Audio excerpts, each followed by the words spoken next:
let's talk about Türkiye and what's going on in this important, pivotal country. I'm saying pivotal because it is a central player, one of the largest military forces in the world, a country that is built on top of empires, vast empires before it, that were in that space and in that geostrategy and in that geopolitics, whether it be the Byzantine Empire or the Ottoman Empire. And this country is going through a crisis, a huge crisis right now, which you may have seen with protests going on. But it's not just that. This is much, much deeper and much bigger.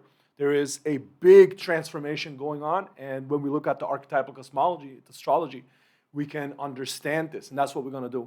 We're going to understand the astrology and the cycles that are coming up, that exist right now in this big transformation, as well as we're also going to look at one possible scenario for the future of Türkiye, which was presented by a saint, a famous saint, a Greek Orthodox saint who had a vision, a prophetic vision that he shared. And we're going to talk about that as well as a potential scenario. And that's what we're going to do in this video.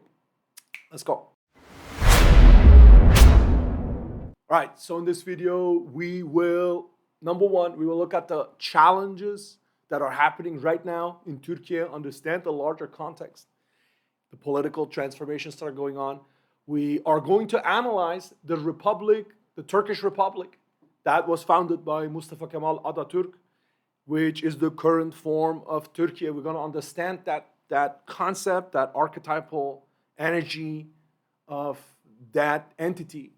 And then lastly, we're going to look at transformations, the massive big transformations that are coming up, intense and insane transformations for Türkiye that are coming up in the coming years. And lastly, we're going to look at the prophecies of the Saint Paisios of Athos, a Greek Orthodox saint who had great vision and great powers in many ways. And he had the prophetic vision. And we're going to look at that as a potential possible future, not as a determined future, but as a potential possible future if certain things go a certain way of Turkey. Either way, this region and this Anatolia and this city, this ancient city, Constantinople, become Istanbul, is going to have a major role in the next years for the big transformation that humanity is going to go through. So make sure to watch this video till the end to get all of it, right? Okay, so you may have seen that there is these massive protests going on right now in Türkiye, right? There is protests going on. The Erdogan is Recep Tayyip Erdogan, the president, powerful figure who kept himself in place after the military. Already one time there was a military coup. The military tried to oust him from power. He was kind of played. He was smarter. He kept himself in power. And now there was this issue that he has a major rival, Ekrem İmamoğlu. He's the leader of the MHP party, which is like basically ultra-nationalist, strong nationalist party, right? His party, Erdogan, is the Islamist party, as they're called, AK Partisi, and Ekrem İmamoğlu is from the nationalist party, and they're different. They have a different orientation. You could say in some ways they're more pro-West, but doesn't really describe it. They have a different orientation. The Islam, a political Islam plays a smaller role for his rival in his movement, right? And this guy is the mayor of Istanbul, and he was arrested. So Erdogan arrested him just before he could be crowned the candidate of the rival party that would run against him in the presidential elections. Just before the other rival party could start basically building that guy up, he got arrested, right? He got arrested, and there's been now massive protests going on in the country. Major, massive protests going on all over in the country, right? Now, this year, I saw this happening in the news, and I was like, oh, okay, yeah, I was expecting this, right? I was expecting this. Now, I can tell you're going to say why. It's true, right? I was expecting this, I'm going to show you. Because when I was looking at the astrology of the year of 2025, and I, cast the charts for a couple of different states, and I saw right away that there is this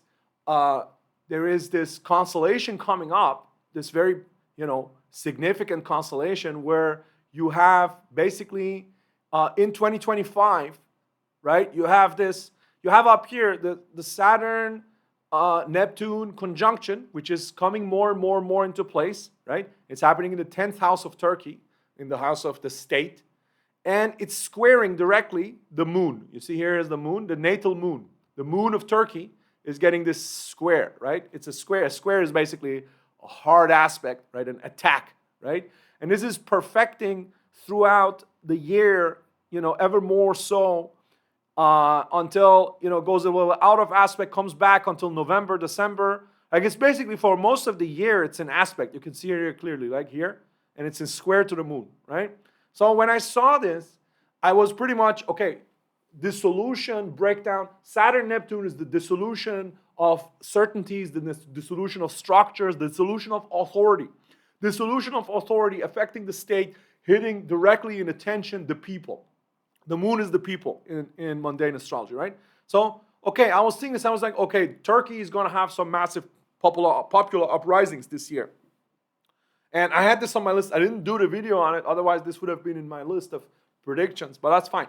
Now, what's going to happen with this is that this is not a short-term thing at all, at all. This is going to go on a long time. These protests that just started, I just showed you, they're going to be peaking in May of 2025, right? May of 2025, there will be perfect, that aspect.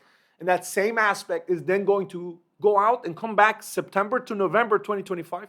And then again, January, February 2026, right? So that's like a year almost of that's what's coming up for Turkey, right? Okay, so you want to think, okay, that's going to happen. There's people, people are upset. Turkey, you have to understand, Turkey has there's a lot of tensions in this republic. There's a lot of tensions between the different fractions, the different people. We're going to look at the chart of Türkiye to understand really, right? Because it's very interesting and important. But just keep this in mind. There's a lot of tension between the nationalists and the Islamists, between those who are more pro-Western and those who are more Arab or Islamic world focused, between the pan-Turkists who want like a Turkish pan-Turkic union, Turan kind of union, and between so many different fractions, right? So many different fractions between the more secular ones and the less, and the more and the more strict ones, conservative ones. There's so many different fractions, and obviously also between the groups themselves, between the ethnic groups, the Kurds who are there were very large present. Actually, this whole issue with Ekrem İmamoğlu was right now that on the face of it, Erdogan says that İmamoğlu was collaborating with the PKK. The PKK, the Kurdish Workers' Party, which is basically a Kurdish organization. It's considered a terrorist organization by Turkey for a long time. Their leader, Abdullah Öcalan, is in prison. He sits on some prison island. He's just making a deal right now to potentially come out, but it's all up in the air, right? It's all up in the air. And the Kurds are a large part of the population of Turkey. Basically, all of that eastern part. The eastern part is lots and lots and lots of Kurds. There's others too, Alevis, the Alevis who are also still different. And between all of these groups, between the Sunni, Turks, the Alevis, and the Kurds, there's a lot of tension. A lot of tension. Don't even talk about the Armenians and the Greeks. The Greeks who have all historical connection and historical claims or grievances. They're upset about different things. There's just a lot of tensions which exist underneath this republic, which was brought into being by Mustafa Kemal Atatürk with force, right? With extreme force. And now what's happening over the next years is that this nation this country, Turkey, is going to have series of struggles. It's just going on and on and on. It's not, if you just look at the astrology, the mundane astrology, you see that, okay, there's a really hard time coming for Turkey, right? So look, we have this. This is here. I'm still here, and this is in December. You can see this, where This is in 2025. Okay, I'm going to go back to where we are now. And then as we progress in 2025, you're going to have, again and again, you're going to have this hit from Pluto.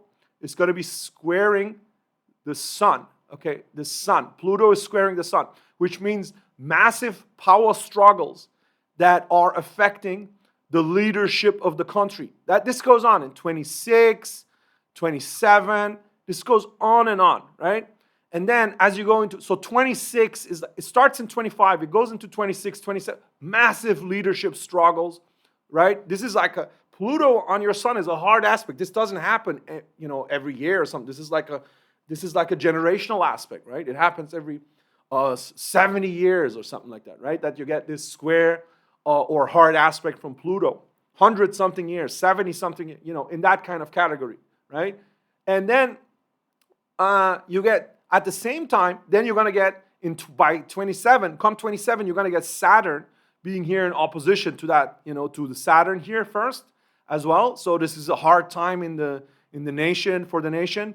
And also then to the sun, which is really, this is 2028, this is a super hard aspect. Both Pluto and Saturn are opposing the sun.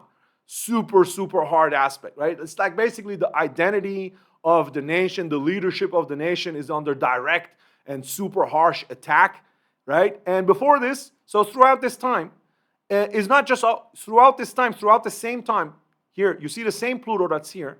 It's also, this same Pluto is also going to be in a trine, which you can see here, to Mars, okay? So Pluto trine Mars is like Turkey is going to be very aggressive itself. Let me explain this for you, so these aspects, so you see what I mean, right? So what I just told you is there's going to be power struggles, massive power struggles affecting the state of Turkey, affecting the leadership and the state of Turkey, right? For a long time, for 25, 26, 27.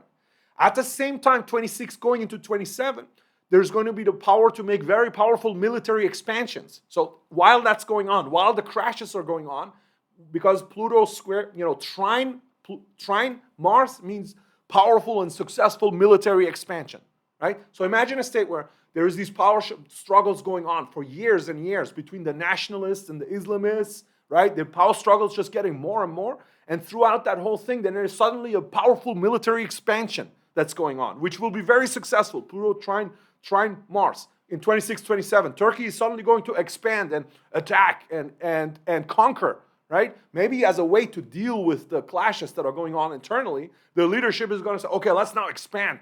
This is the only way that we can manage this, right? And then eventually in 2028, you're going to have lethal opposition to the Republic in the presidency, which looks so hard. In 28, that constellation I show you, it looks so hard that this denotes a constellation which could mean the potential breakdown of the Turkish Republic, the end of the Turkish Republic in 2028. Right? Or the massive transformation, so much so that something new starts, right? I know if I have Turkish viewers here, they're gonna be like, they're gonna go crazy at this point. They're gonna be trying to throw something at the screen if they're watching this, because Turks are, I would say, like extremely passionate about their nation. I'm gonna actually show you in the chart when you see the chart of Turkey. But what does that mean when I say this? What does that say when I say, let's look at this with a cool head, and with the archetypal perspective and with the perspective of cycles, right? So Turkey, the republic that was founded by Atatürk, it is the latest in a long series of different empires and different nations and there was the Hittites were there, right? Then the various Hellenic empires, the Macedonians, the Persians, the ancient, the Persians were there. Then the Byzantine Empire, Eastern Roman Empire, Seljuk Empire, right? Seljuk Ottoman Empire, and then Turkey, right? So what I'm saying is that Turkey is likely not going to be the last entity that will be on this land, right? When I look at this archetypal constellation and what's coming up in the next coming years, this is what it looks like, right? This is like tumultuous expansion, and then a very, very deep transformation, potential collapse. What comes afterward? Could it be an Islamic caliphate? Could it be a Neo-Ottoman empire? Could it be a Turan empire? Turan empire like with the Turkestan, right? Clearly, there are people in Turkey who are envisioning these, any of these, right? Who are envisioning either some type of Neo-Ottoman Empire or some type of Turan. Turan basically is the Pan-Turkists who want to unite with the Altaic Turkish-speaking, or let's say Turkic-speaking peoples, right, of Central Asia mostly. So those are possibilities. Other possibilities, could it be like become a completely secular? Say it is already secular, right? Secular. So this doesn't fit so much into it, right? It is already secular. It is basically, it was founded as a secular republic. But there is another possibility. There's another possible scenario. There's another possible scenario apart from these that I mentioned, right? And this other scenario, I'm going to tell you in a bit, right? But before that, let's have a look at the chart of Türkiye to understand better what I'm talking about here. Also, make sure to subscribe to this channel and like this video and comment on it to help me boost the algorithm. It's much appreciated. And now we are going to look at the chart of Türkiye because it allows us to understand a lot of these things that I was just saying before. They will start to make much more sense once you understand what I can show you in the chart of Türkiye. Okay, so this chart is going to be the chart that is erected for the Turkish Republic with a foundation, which was founded by Atatürk, right, in 1923. And this chart is so telling. It's so telling and so insightful, right? So, okay, so first of all, I'm going to tell you about, I'm going to keep this short and sweet because I just want to point out a couple of things. There's so much to go through here. But look, so when you look at the essence, right? The sun tells you the essence of the entity, right? The sun is here in Scorpio with this trine from Pluto, so super powerful, like a power player, right? A power player who understands themselves as a power, as a force. They are a force to be reckoned with. And then this same sun, what is the constellation sun here? You can see here the constellations are, so the asteroids, which tells us more about this. You got here Mesopotamia, and you've got here you cannot see all of it. This is called Mongol. Okay, Mongol. What is this? And then you have here Yamato. This is a Yamato. Stands for a Japanese warrior who united the Japanese nation through fighting against adversity. Okay, so, and then you have here, well, I'll tell you this first. So Mesopotamia and Mongol. Okay, on the sun, the essence of the country. So this is really telling. Mongol is obviously the Turan, Turkic, Central Asian energy, right? The energy of Tengri, right? The Mongol sky god, which is carried further into the Turkic conqueror culture. But that Turkic conqueror culture is merged with Mesopotamia. Mesopotamia stands for, archetypically, for the Middle East, right? The old civilizations of the Middle East. So you have the old civilizations of the Middle East and you put the Mongol warrior culture into this, merge it, and that's what gives you the identity of Türkiye. That's the identity of Türkiye, right? That's the conscious understanding and direction of Türkiye. But at the same time, when you look in the fourth house, and the fourth house is where you have is the house of your inner self, your true self, your identity, right? So the fourth house and the sun are very important for your identity, right? And then you look in the fourth house, you have here Europe, Europeo, Europeis, and Europe, 2 times in the fourth house, right? So the identity is also very importantly European, right? So, and there's a tension here. So there, you on the one hand, you have a Mongol Middle Eastern entity, right? But also its identity and its country, its territory, and a very important part of its identity is European, secular European, right? Modernist, and so on, all of that is here too. But here, the European and Europeos and Europa, they are with Mars. You see here, Mars is here. So this is a very problematic, there's a problematic relationship with your European identity, which can lead to battle, right? There's some type of there's some type of battling or martial energy here with regards to the European identity. And interestingly, this Mars, you see here Mars, it's with Europea, and it's with Dardanos. Dardanos stands for the Dardanelles, which is that little strait. The Dardanelles is that little strait that Turkey controls, which connects which is a waterway, like a very, very important waterway that is potentially, we're going to come back to that. So it's very, very important. That waterway is super important for the essence, the nation of Turkey, right? Now, when you look at further on here, this same Mars is with what? Is with Dares, the warrior, and then in opposition to Brussels, direct opposition to the asteroid Brussels. See, Brussels in opposition to Mars. So Brussels and Europe are directly connected to battles. Either they're going to be an enemy. The enemy is going to be Europe. Europe is an enemy, right? Brussels and Europe are either an enemy or there's some entity that you have to fight for. That's what it means when you have Mars. There's somehow going to be included in a war, involved in a war, right? Turkey is either there to fight against Europe or for Europe, but it's going to be involved in a battle with Europe or against Europe. That's what the chart tells me, right? Very clearly. Mars on Europeos and on Brussels. Now, what else? We have here, there's so much more. I'm not going to go through all of it because this will get way too long, but some important things, yeah?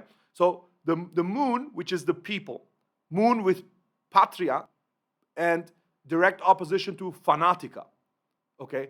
Patria, fanatica. The people of this country are fanatically patriotic, fanatically patriotic. I think in all scores, when the United Nations does this kind of questionnaires and stuff, or whatever, the UNESCO, some group does a questionnaire, they want to find out how nationalistic are the different peoples in the world. Turkey is always all the way on the top. All the way on the top, it's like hardly anybody can have that level of nationalism, right?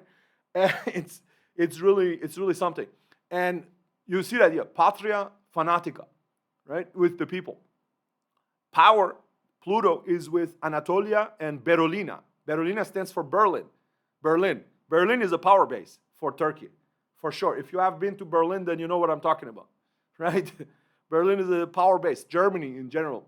There's about, I think, 4 million Turks in Germany, right? Who are still somehow, they're German, some of them, but they're actually a power base for Turkey, right in the center of Europe in many ways. A lot of them are, certainly, right? And now, what else? What else? Russia. The Russia is here, very important. Russia is on the north node. Russia is going to have a karmic role in the future and in the end, potentially, and in the future, in what becomes of the Republic of Turkey. Russia is here in the north node. What's on your north node is what you're karmically destined to experience, right? Russia is here. Athens is on Neptune. On Neptune, confusion. Greek, whatever is to do with Greeks is confusion, right? There's confusion around, and here Attica. Attica is with Chiron, and Athens with Neptune. So confusion around Greeks, whatever is to do with the Greek heritage. The Greek heritage, the Greek connection. Well, you may know a large part of basically Western Turks, people who live in the west of Turkey, Istanbul, Izmir, all of that, along the coast there, they are ethnically Greeks. If you do genetic tests, most of them is going to show almost the same as for Greeks. They're ethnically Greeks. They culturally became Turks after the conquest of Constantinople, right? They became Turks. They adopted the Turkish language, then they adopted the Islamic faith. But genetically, they're basically the same, almost basically the same as the Greeks. And this is a important, very, very important. This is a very important fact because, yes, cultures change. Cultures change when you adapt a new language. Cultures can shift pretty quickly. You can see that when people immigrate to a different country, they can learn that language, and that's it, right? They can very quickly assimilate in some cases, right? In many cases. But karma is still different. Even though these people, people might change their language, their souls and their bodies, even their bodies, they will hold the genetic and the morphogenetic, right, and the epigenetic and the karmic memory of lineages, ancestral lineages that go before them, right? So these Turks who are now in the west of Turkey, they have within them the memory of being thousands of years of being Hellenic. You know, that's who they were. That all of their ancestors for 2,000 years, 3,000 years, they were Hellenic. You know, and then after about 500 years ago, a lot of them became Turks, right? So gradually. Now this is important. Why is this important?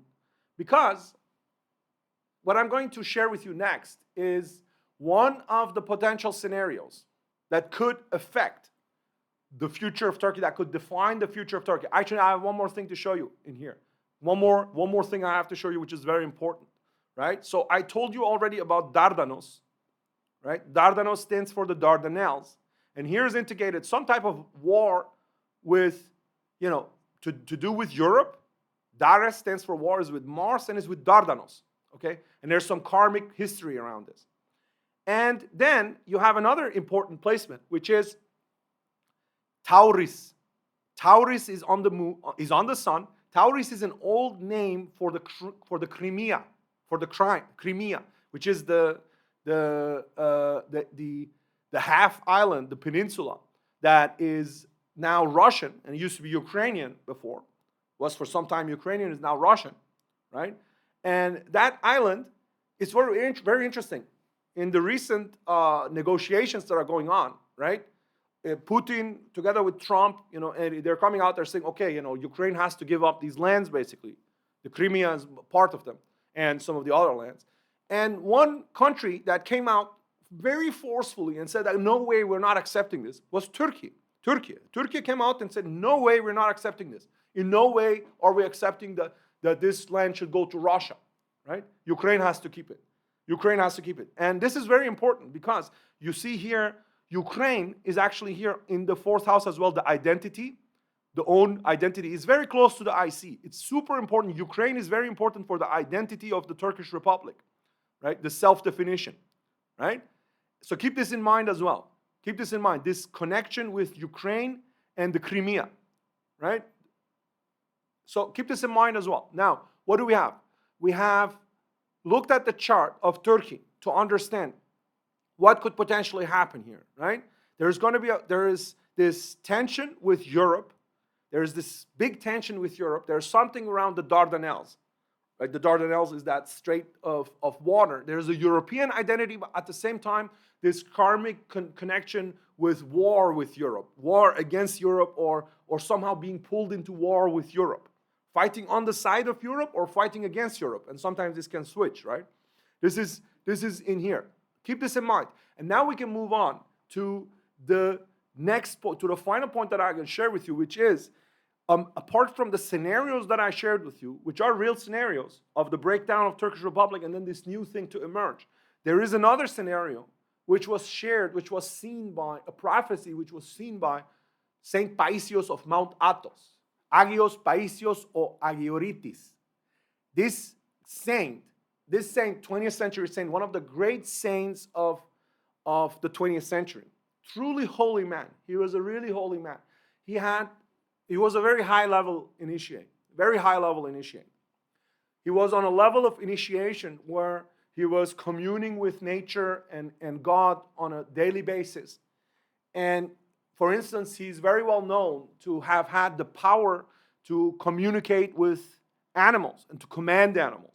To command them, just like, you know, the idea is that just like in the Garden of Eden, where Adam and Eve were commanding the animals would directly respond to and directly obey the commands of Adam.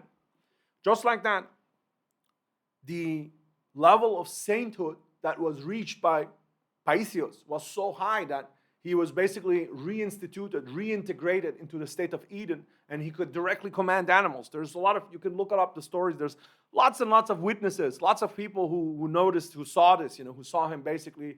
He could tell ants to leave, and they would all leave, or he could tell birds and other animals to come at will and basically assist him whenever. They would come, they would go quiet. He had, for instance, there came a group of people who came from far away to see him. And they came and they sat in the hut with him, and they started to, Saint, we came to see you, and please, can you tell us about these issues, important issues? But it was so loud because there were so many birds outside that you couldn't hear even your own word. It was so loud. It was full of birds. They were all singing at the same time. And before Paisios began to speak, he could just make a very gentle gesture and say to the birds, please be quiet. And they would all go quiet. All the birds outside the cottage, all the birds outside in the forest, they would all go quiet so that he could have this discourse with the people who had come there, right? But now this is another issue about the Saint Paisios. Now, what's important is for our topic is that Paisios, he made a prediction, a prophecy. He saw a vision. And in his vision, he said that the Turks will close the straits meaning the Dardanelles. And when they close the Dardanelles, the war will start. You saw that what I showed you. The war will start. And when the war starts, the Turks will expand. They will expand, and at first they will think they are winning. And they will conquer very large lands. They will conquer large lands. So far, this is all completely confirmed or possible with the astrology that I showed you. Mars on Dardanelles, right? And now what I showed you as well, big clashes over the next years with some big military expansion coming over the next year. And then he said, what will happen next is, after the war starts, a great war will start. The Turks try to close the Dardanelles. They will first think that they're winning, and they will greatly expand. And then they will be completely destroyed by Russia. Completely destroyed by Russia. This is what Saint Paisios said. Why? How? Because you can imagine, obviously, there is a situation where if the Turkish Republic, right, or any leader thereof goes into a direct confrontation with Russia, and I just told you as well, the Ukraine issue, the Crimea, is completely central for Turkey. Completely central, right? Turkey is right now looking like it's the state that is ready to stand up and defend Ukraine, right? It wants to even the Turks are even trying to put themselves as the leader of this European coalition that is now coming together to arm up against Russia. And the Turks are coming like, we are the largest army in Europe, and we have the largest military, and we're going to lead this, right? We're going to lead this. And there is a scenario, so you can see that there is a scenario that's possible where this could happen. Because keep in mind, nobody really, you can have the largest fighting force, you can have the insanely high fighting spirit of the Turks, because the Turks do. They are probably, you cannot beat them conventionally. In conventional warfare, you cannot beat Turks. The Turks are just fighting machines, right? Fighting machines with hundreds and hundreds and hundreds of years of history of conquering and fighting and military tradition. Even in the old Middle East, the Turks were always the leaders of the military. In all the other countries where Turks entered, whether that's North India or Iran, the Persian Empire, right? They very quickly became the military leaders, the Turks, in all of those countries, whether that's Egypt or no matter where they were. So conventionally, it's very difficult to fight against Turkey. But you shouldn't forget that Russia is basically unbeatable. Russia has weapons that are 10 years ahead of everybody else. They have an Oreshnik missile. The Oreshnik missile, which nobody in the world can stop. Not even Americans. Not even nobody can stop this missile. And this missile with nuclear warheads, they have so many nuclear warheads. They have the largest number of nuclear warheads in the world, the largest nukes in the world. And they have a missile that nobody can stop. And that is insane. A hypersonic, intercontinental, missile that wherever it hits, it destroys that entire radius. It destroys an entire country, basically, right? And they can do that. They can do that. And if they feel that their state is threatened, they will do that, right? It's just basically a big lesson for everybody. Really, should be that nobody should go to war against Russia. It's not a smart thing to do. It's like going into a forest and trying to challenge a brown bear, when all you have is a bow and arrow, You might be able to hit the bear, but the bear will kill you. This is just the bear will kill you. and this is true for everybody really, but also for the Turks, for Turkey, right? For Turkey. And now, am I saying that this, and then and then Saint Paisios, I keep saying Mount Paisios, Mount Athos, Saint Paisios. Saint Paisios, he then said that Constantinople will become Greek or become Christian. And a third of the Turks will become Christian, Orthodox Christian. And another third will perish or go to the other side, right? So this is a vision that was shared by Saint Paisios. And it's a vision that comes from somebody who was very highly initiated. So you're going to ask yourself, is this in the books? Is this determined? It's not. It's not. Even for somebody who is such a high initiate, there is no way to communicate, especially when it's about the death of a lot of people, to communicate something with such clarity and then that's determined. It's a determinism. That's not true. Rather, the world, because the universe has these multiple states of possibility. There's these fields of possibility. There are quantum fields of possibility. Like they're basically macro fields in which the quantum states, the quantum possibilities have collapsed into that real actuality, right? And they exist at the same time. All those possibilities exist at the same time. Just like in a quantum field, you have lots of different possibilities. Then you have superposition, and coherence of all of those possibilities. And then something realizes, manifests, actualizes, right? So this is a possibility. That's a possible future, a real possible future. There is other possible futures as well. But what I showed you right now, the other possible futures that I said, the Turan Empire, the Neo-Ottoman Empire, right? Those are possibilities as well. But one of those possibilities is that the leadership of Turkey, because of internal struggles, because of internal pressures, makes mistake after mistake and eventually makes the biggest mistake, which is to go against Russia. And then this scenario that Paisios saw can manifest. Now, we wish for all involved people and all involved leaders and all involved humans that they find peace and serenity, and that all wars are become unnecessary for humanity. We would never wish or call for destruction and the perishing, the annihilation of people. So we can hope that there is other scenarios, and we can hope that there is other ways that will manifest over the coming time. But whichever way they are, they have to. This is the thing. You see in the astrology, the possibilities. You see like the cycles. And then there's lots of different possibilities. But what all the possibilities have in common is that they have to conform with the cycles. So whichever possibility realizes, it's going to be one that will conform with the cycles that I told you. The big transformations over the next couple of years. Big crisis of this state in 2028. Right? And then something new will come out of that.